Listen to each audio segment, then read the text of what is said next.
credibility in this situation is worse than losing your job. The castration of the Major League Baseball managers, we know it. Ask me about my winner. What's going on, everybody? Chicago Cubs roster opening day. I have many leather-bound books. What's going on, everybody? Another edition of the Passball Show, brought to you by JohnPLA.com. St. Aloysius Church in Jackson, New Jersey. 2 Ways, 1 Passion food truck located in Scranton, Pennsylvania. In a couple minutes, I'm going to take some suggestions. Anything that's on your mind in regards to what is a fair enough penalty for losing a bet. And I made 2 bets, honest bets. Felt Russell Westbrook wasn't getting traded at the trading deadline.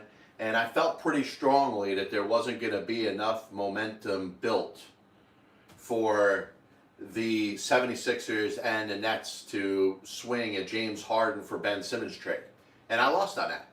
So I owe you something as the viewer, as the listener, as the patron of this podcast.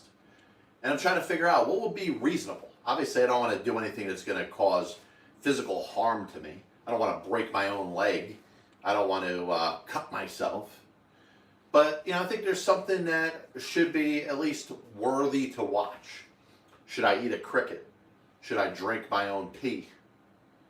Should I chug a container of hot sauce or some sort of spicy mixture? These are all things that I think are up for discussion. But anything, like I said, you have any suggestions, throw it my way. You could comment on any feeds. You could also follow me on Twitter if you want to send me a tweet at John_PLE, email jrple@gmail.com. So first thing that I was thinking about talking about today, because I think this is something that has bothered me. And it's one of my favorite takes to get into and discuss when it comes to baseball. It's the steroids era. The steroids era in baseball. We can't just go back in history, and no matter how much you feel like you're here to save the game of baseball and preserve the virgin ears of the young people that are following baseball for the first time, it's hard to erase an entire generation of baseball that's just played. And I like to make a comparison between the steroids era and baseball pre-integration. Because if you're listening, integration was one of the best things to happen to baseball, but should have never had to come to that. You're talking about black players playing on the same field as white players, and it was not allowed. It was not acceptable. Baseball would not go for it. Yet that generation, when we're telling the history of baseball, it's part of baseball history. Not only that, it's part of the Baseball Hall of Fame. Cap Anson, who single-handedly did what he could to keep blacks out of the game, refused to take the field if there was a black patron in the stands, let alone somebody that wanted to play baseball at the same field. We don't have a problem with Cap Anson being in Baseball's Hall of Fame. Kenesaw Mountain Landis, literally as the commissioner, said there will be a black player playing on the same field as white players over my dead body. And he meant that. He didn't back down from it. He would not allow for any sort of integrated baseball while he was still alive. Obviously, he died. Happy Chandler became the commissioner, and all of a sudden you have a different history of baseball with integration. So we're okay when we're talking about telling the history of baseball, because that's what the Hall of Fame is. The Hall of Fame is a museum located in Cooperstown, New York, and it's there to tell the history of baseball. And if we don't want to tell parts of baseball history that we're ashamed of, then why is it okay to tell the history of segregated baseball before integration, while racism was encouraged and accepted, and at the same time try to ignore the fact that the steroids era did not exist? Now, I'm not one for pulling people out of the Baseball Hall of Fame. I'm not going to do that. I'm not in favor of that. I don't care if somebody ends up, later on in their life becoming a rapist or a killer or, somebody that is convicted of a heinous crime. And that's why the Pete Rose discussion I think is always interesting too. Pete Rose, sure, degenerate gambler. Pete Rose, probably not a good human being from an ethical standpoint. Did that have anything to do with his ability to hit a baseball? The fact that he scored more than 2,000 runs, he had more hits than anybody in the history of baseball, was part of more winning games than anybody to ever play in Major League Baseball history. And you see, what is the correlation between gambling, which, by the way, baseball is brought to you by FanDuel and DraftKings, Fox Sports app, any betting app that you want. Baseball is going to do everything they can to promote and encourage. Can Pete Rose use those apps? Can he bet on baseball now? Because you can bet on baseball if you want. I'm sure there's Major League Baseball players that are active that are betting on baseball. Now, if there's proof that a player was betting for or against their own team, if you could find and trace that, I'm sure that player would be up to the same subjection that Pete Rose was when he was banned for life. But I look back at it and I say, baseball's gone in a direction like all sports. Hey, go out of your way. Bet. It's okay. There's no problem with betting on sports. It's encouraged. It's what they want. Hey, bet responsibly. Don't bet your rent or mortgage payment. Don't bet your children's tuition for college. Bet responsibly, but please bet because it's encouraged. Yet Pete Rose, like I said, there's a lot of people that may not want Pete Rose associated with baseball, and this might bother them. The thought that Pete Rose could get in and maybe, I don't know, maybe the Reds hire him. But listen, Marge Shaw had the connection to Pete for so long. She's been gone for well over 20 years. So nobody's hiring Pete Rose to manage their club. Nobody's hiring Pete Rose as anything more than maybe a consultant in a front office, or somebody that speaks with the owner. Maybe somebody to just represent the Reds on the field and in events as he's getting close to 80 years old. So that bothers me. But to me, you want to talk about the Hall of Fame in baseball and say that it is there to tell the history of baseball. But we're going to be very selective in what parts of history we want to tell. We want to ignore the fact that the steroids era existed because, it's so bad. How could players do that? Yet it was encouraged by the commissioner. It was encouraged by baseball. Baseball refused to do anything about it until Congress got involved. If it wasn't for Congress getting involved, baseball would have just continued to ignore it, enable it. Maybe not promote it, but turn the other way while players are juicing up, literally in the on-deck circle before your very eyes. And be selective over which players you could say were saturated with steroids and which weren't. The discussion about Barry Bonds, was he a Hall of Famer before he used or after he used? Roger Clemens, was he a Hall of Famer before he used or after he used? Was there enough evidence to slide David Ortiz into that same category?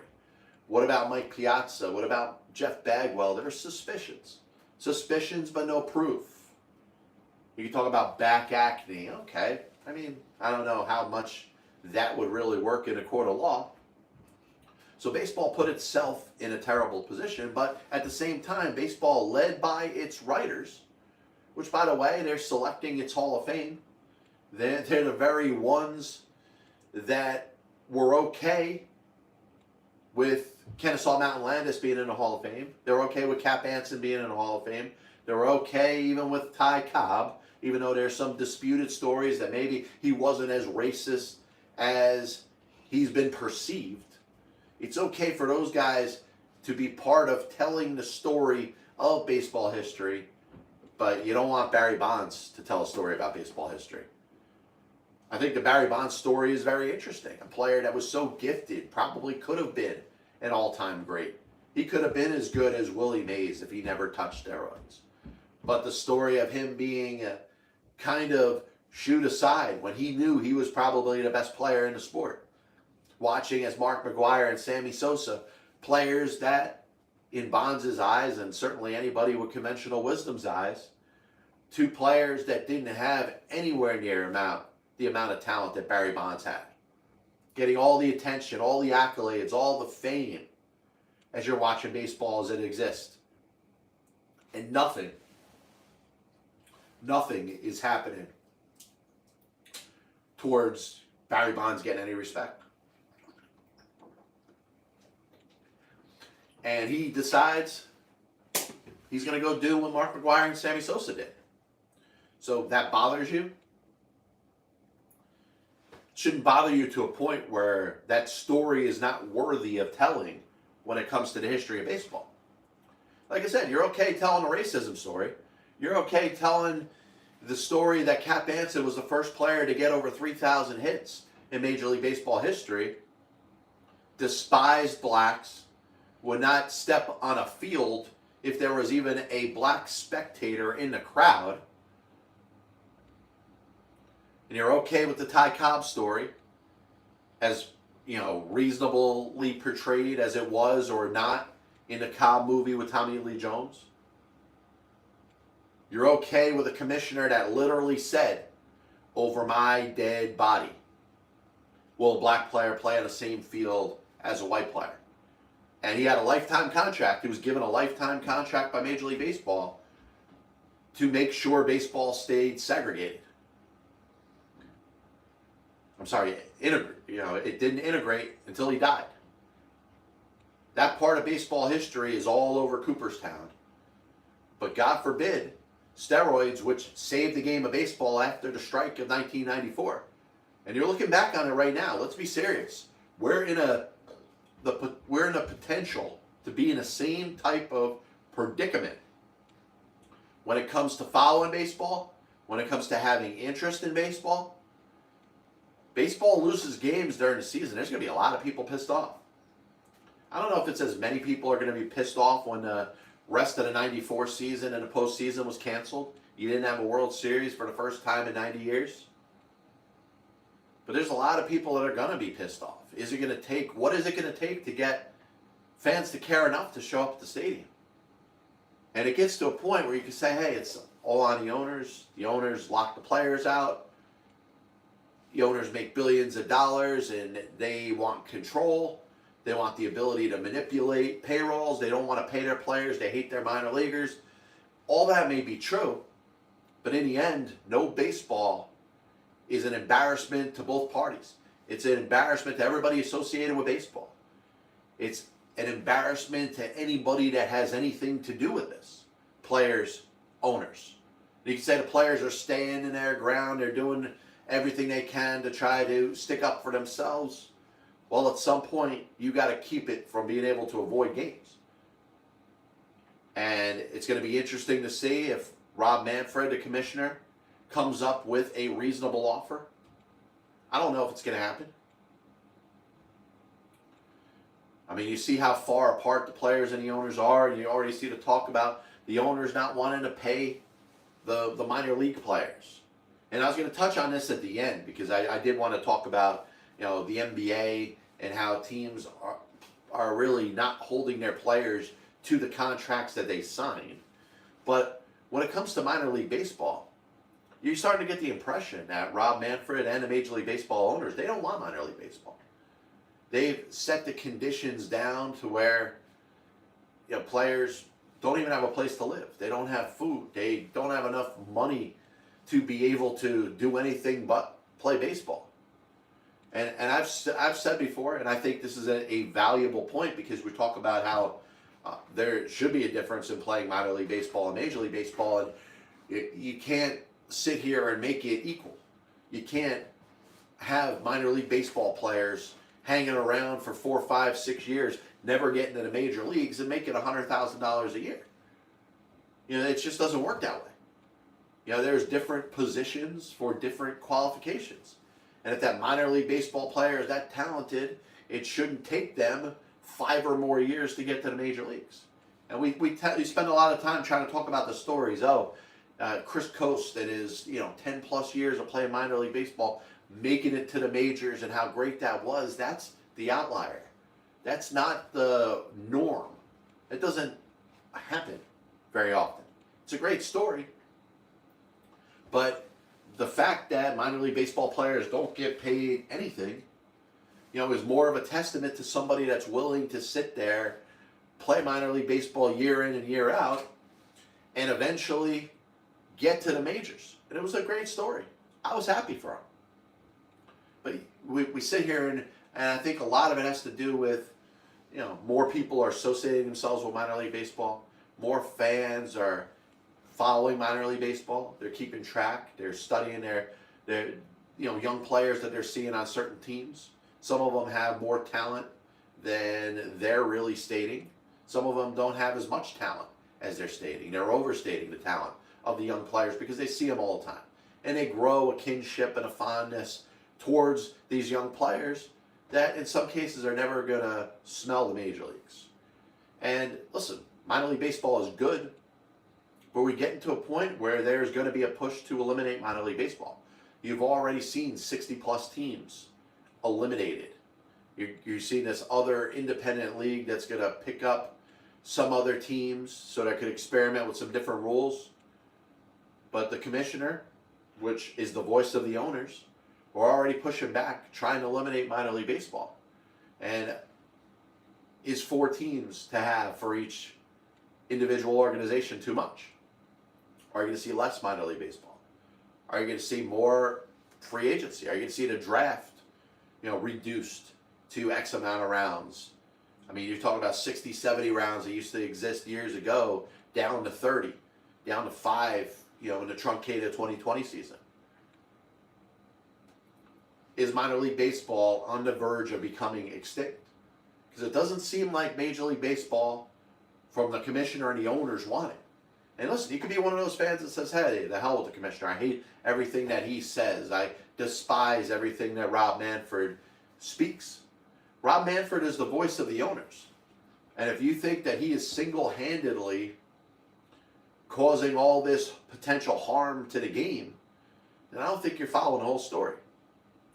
The whole story dates back to the owners and their control and the reserve clause that existed prior to 1975 and arbiter Peter Cites' decision to allow baseball players free agency. Marvin Miller and what he did to push for the players' union caused an extreme rift between the players and the owners. There was baseball games missed in 1981 because of it. Of course, 1994, the strike. So there's a back and forth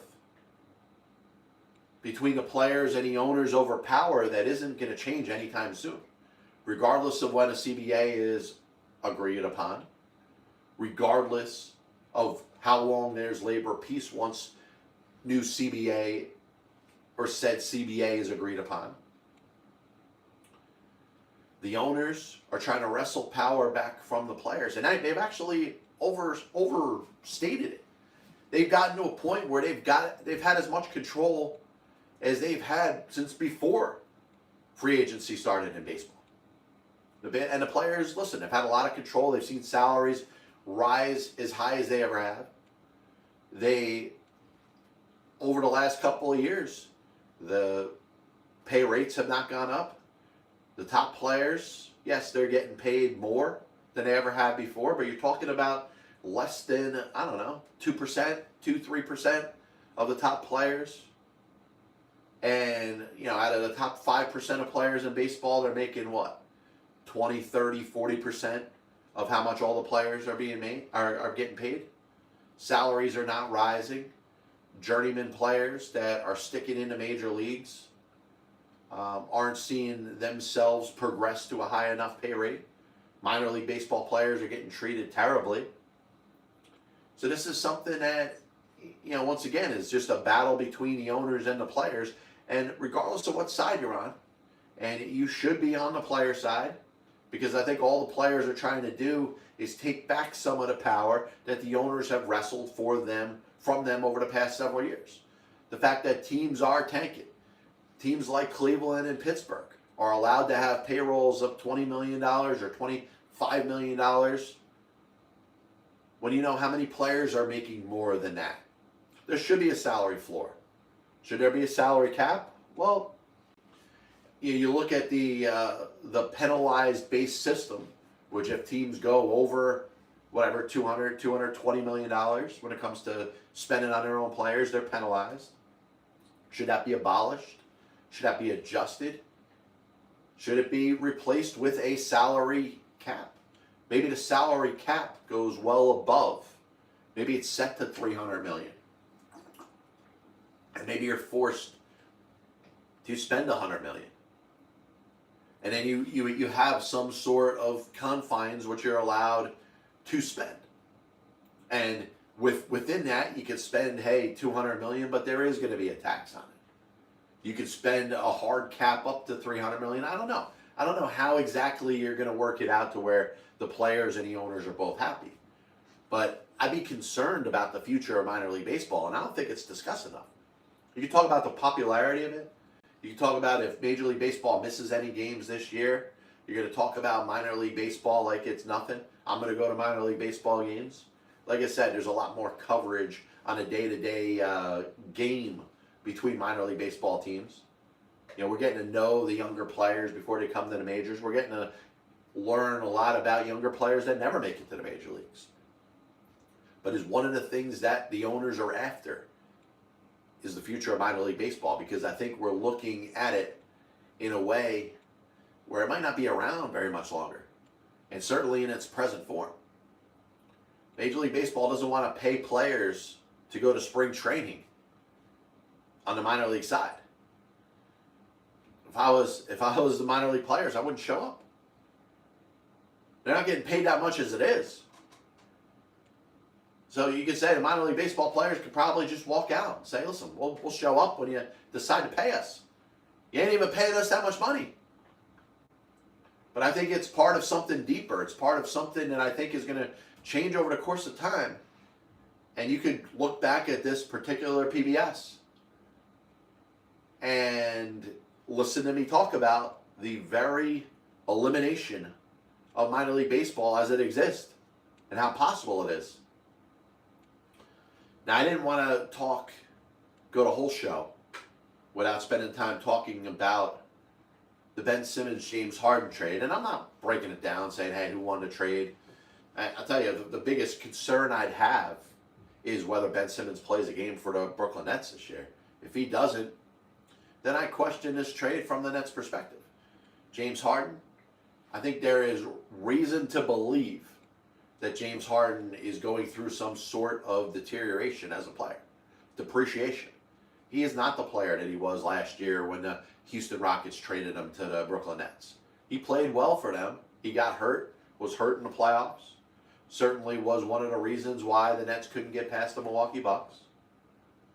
This year, he's a little disappointed about Kyrie Irving. He doesn't really like the New York media.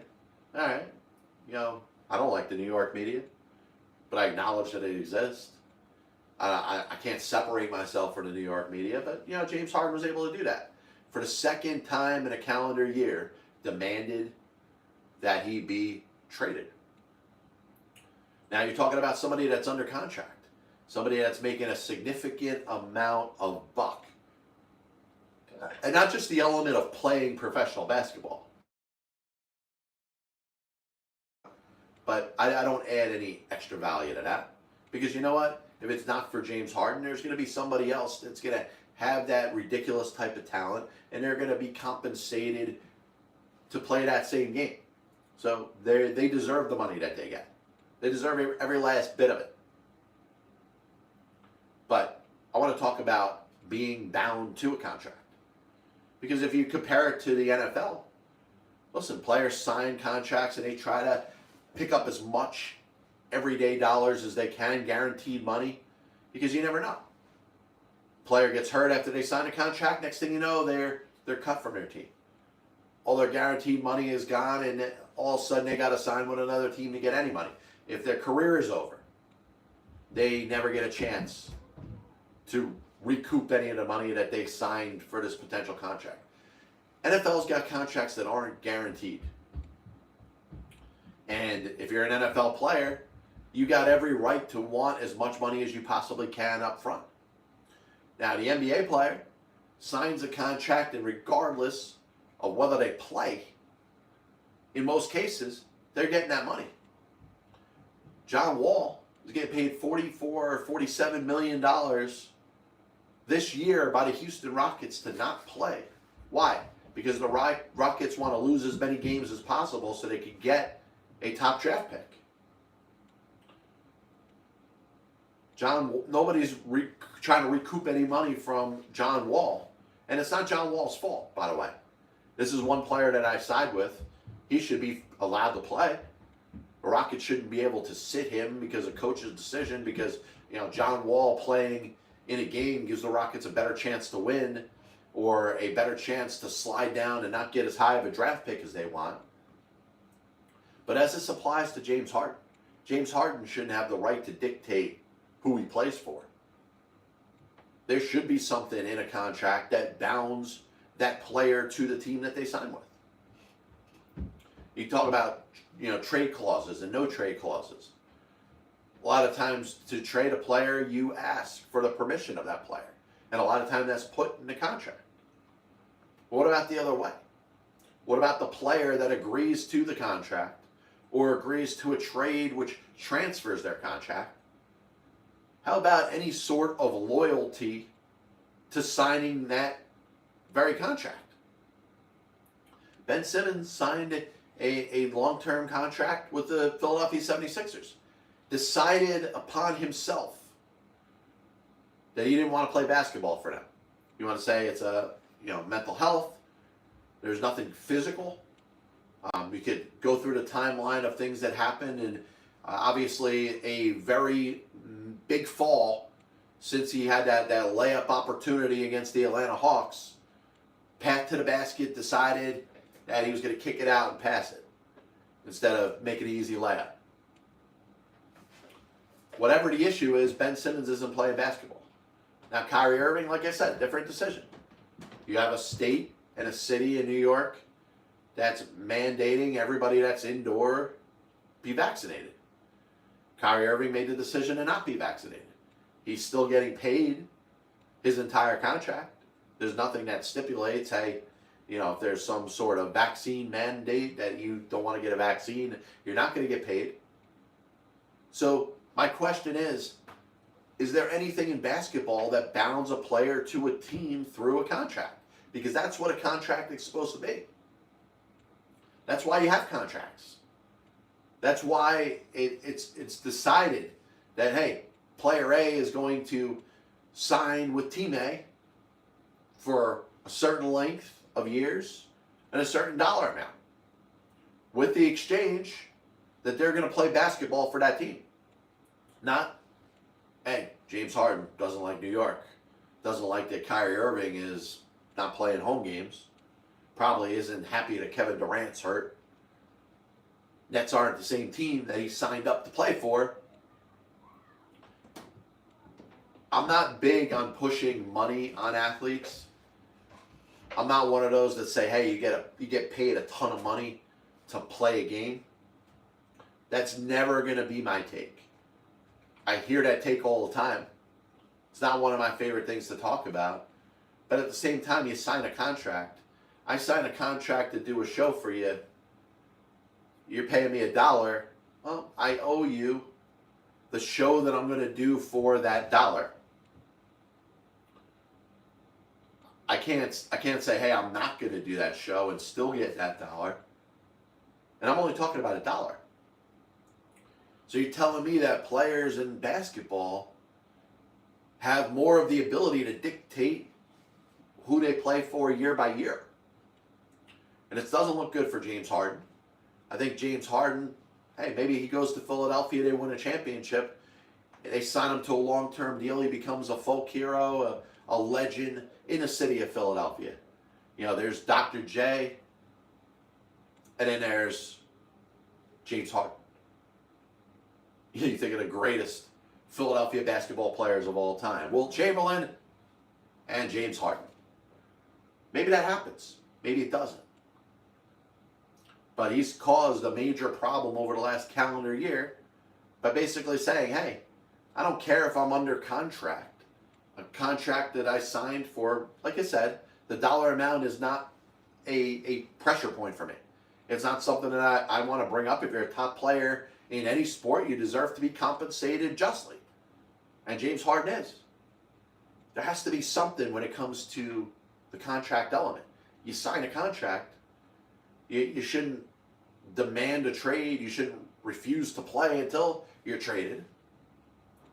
And the same thing I say with Ben Simmons. And like I said, we're forced now in the society that we live in, once mental health is mentioned, you just talk about, oh, well, you know what, if you dismiss the mental health element, you're insensitive, and you don't really care about, you know, how somebody's feeling. You know, listen, in the backdrop of what just happened with Jeremy Giambi, you know, there's not a lot of details. You find that he passed away through a self-inflicted gunshot wound to his chest. There's obviously mental health involved in that. There's obviously things that weren't going right in the life of Jeremy Giambi to force him to take his own life. And obviously that's the worst situation that a person can go through. And you have to be compassionate for that. If you're not compassionate, listen, you're gonna have a hard time getting anywhere. You're gonna have a hard time being taken seriously. Now, there's a theory that Ben Simmons may have thrown the mental health card into the mix and wasn't being truthful about it. That's something that's very hard to prove. And I can't go out there and say that. That's not my place. I'm not a doctor. I would think you'd want a mental health professional to evaluate one way or the other. And once again, mental health is very vague. What bothers you or makes you sad may not make me sad. What makes you vulnerable may not make me vulnerable. I can handle being cursed at or called names. You may not be that way. So mental health is really customized to each individual person. And I feel for anybody that deals with, you know, mental issues. Shit, I got my own. But you're looking at something in basketball, and I just don't see why it's so different in that sport. Baseball, you don't have any players asking, you know, you have sometimes somebody demands to be traded. Sometimes it's worked out that somebody is traded. Sometimes somebody prefers to be traded. But who in baseball is held out and not played until you can find a trade partner? Like I said, Ben Simmons playing baseball, I don't know if he gets away with this. So you look at, you know, the nowadays things that kind of bring attention to players' contract situations. Kyler Murray with the Arizona Cardinals making a stance, I guess. And I guess the way to do that, if you're a star player, unfollow them on social media. You know, I don't know if does that come from the agent? Is that the player's decision to do that? All that might be true. But you look at the future of Kyler Murray and the Arizona Cardinals, I'm still under the impression that the quarterback and the coach are still kind of joined at the hip. I don't think they're going anywhere. I don't think there's going to be Kyler Murray playing for somebody else. Now, Kyler Murray, a potential trade, you know, continues to move and keep Pandora's box open in the quarterback carousel as we're anticipating coming into this next season. Maybe Aaron Rodgers, Jimmy Garoppolo likely traded. Maybe Russell Wilson. Maybe Kyler Murray too. That'd be crazy. But I think this is a stance that the Cardinals at some point are going to have to make. You pick up the fourth-year option or the fifth-year option. They should. You work on a contract with the quarterback. Has the quarterback done enough in Arizona to get that commitment to be that franchise type of quarterback? You've seen for years, for a couple of years, the Dallas Cowboys had that issue back and forth with Dak Prescott. Give him the franchise tag, hold on to him as long as you can, buy a couple extra years to really be sure that this is the quarterback you're going to use going forward. And the Dallas Cowboys made that decision, and Dak Prescott is their quarterback for the long-term future. Good decision, bad decision? Well, overall, Dak Prescott played pretty well last year. Dallas Cowboys won the NFC East. I don't think they should have been taken very seriously in the playoffs. I think there were better teams in the NFC. Certainly the Rams, Tampa Bay, Green Bay. You know, you want to say that they were the fourth best team? Maybe they were the fifth best team or the sixth best team. Dak Prescott's a good quarterback. But the bottom line is the Cowboys waited as long as they could before they made that commitment to him. To wait another year for Kyler Murray, I don't think is crazy. And what's Kyler Murray going to do? Is he going to go back and play baseball? No, that's not going to happen. Why? Just because he was drafted number 9 overall a handful of years back by the Oakland Athletics? He's going to stop being a quality NFL quarterback? I'm not going to call him a superstar. He's a Pro Bowler. He's a franchise quarterback. He's certainly one of the better 32 that are out there. And you want to break it in half and say, hey, he's in a top 6 team? I got no issue with that. But now you look at his contract situation and who's representing him. His agent maybe dictating what's going on. Kyler Murray, just like anybody else that is a talented quarterback in the National Football League, wants to get paid. And is that something that him and the Cardinals are going to work out over time? Well, you want to compare that to some of the similar systems that are in place in baseball. Arbitration process. You talk about top players getting money in arbitration that, I don't know, is not necessarily on par with what they are doing. And then you got to ask yourself, when it comes to Kyler Murray, has he done enough to warrant being that number 1 undisputed top paid quarterback? And I don't think he's done that yet. Listen, I hope everybody enjoys the Super Bowl. You got of course, the 3-time champion Los Angeles Rams playing up against the never-before-won Cincinnati Bengals. So I think it's going to be interesting enough as you're looking through to see what ends up happening here. I think it's Joe Burrow against the better team. Listen, the Lions have a better all-around team. They have a better offense. They have a better defense. They've been to the Super Bowl before. They got a coach that's been there. The coach of the Bengals coached with the coach of the Rams. I expect the game to be high scoring. To me, I think the Rams would win. We'll see how it ends up working out. Once again, this is the Passball Show brought to you by JohnPLA.com, by St. Aloysius Church in Jackson, New Jersey, by Two Ways, One Passion Food Truck, located in Scranton, Pennsylvania. God bless you. And as always, I'll see you on the other side. My apartment smells of rich mahogany. Why don't you give it all or a majority of it to the team that wins the freaking World Series? I was gonna listen to that, but then I just carried on it online. Now they come out as the biggest Major League Baseball manager apologist That'll only make someone work just hard enough not to get fired. because hitters are going out there saying, I'm either going to hit a home run or I'm going to strike out. And if I don't get a pitch that I feel like I could drive out of the park, I'm not even supposed to be here today. especially prospect borers and hoarders, are going to be a little pissed off at me when I say this.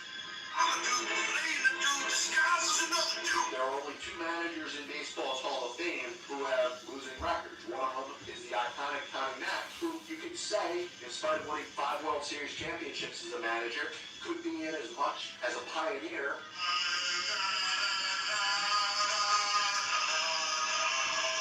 And what side of the spectrum they're on. Were they pitching? Were they batting? If your favorite team was pitching and a ball got inside and hit a batter, there's no way they could have been on purpose. But if you were a fan of the team that was batting and the ball got inside and hit somebody or went behind somebody's head, absolutely 100% unequivocally that pitcher was throwing at.